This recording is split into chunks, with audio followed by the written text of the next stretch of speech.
Et un jour, vous aviez dit, si je fais pas de cinéma, j'en mourrai. Alors, on peut considérer que ça y est, vous êtes sauvé là. Oui, pour l'instant. C'était un besoin si vital.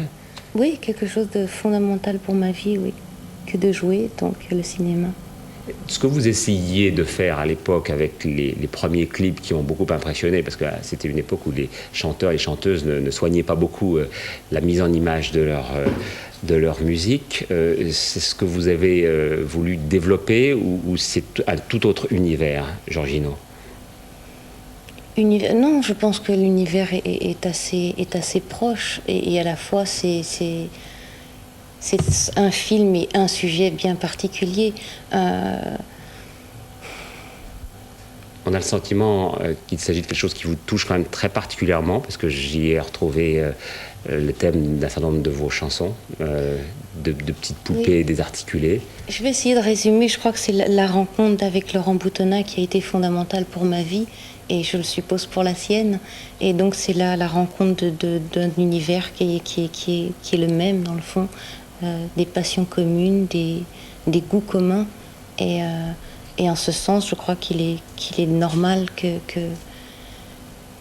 que ce soit en fait l'aboutissement d'un long travail commun et que l'univers soit finalement proche de l'univers de ces clips. On peut dire que c'est lui qui a écrit ce film pour vous?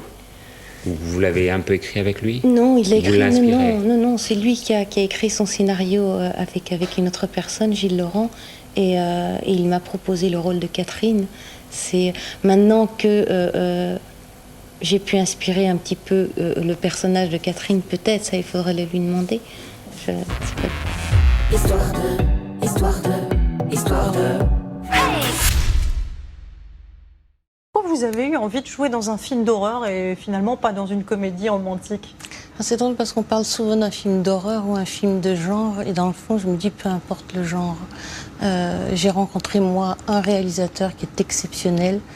Je vais me permettre de dire que c'est un putain de réalisateur, vraiment. Et puis il y a un scénario qui est absolument remarquable. Quand j'ai découvert à la lecture de ce scénario, je ne pouvais plus le laisser. Et c'est vrai que j'ai dit immédiatement, je veux faire ce film.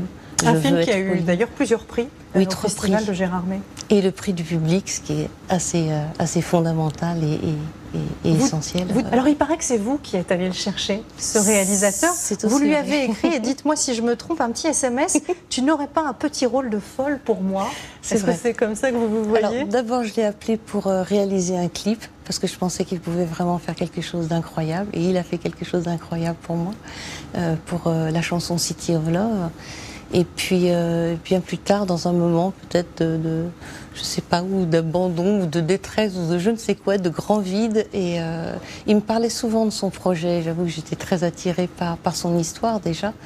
Et je lui ai dit, je lui ai envoyé un SMS, je crois, à 2h du matin. Et je lui ai dit, dis-moi, tu n'aurais pas un rôle de folle, n'imaginant pas une seconde qu'il allait me répondre, oui, bien sûr.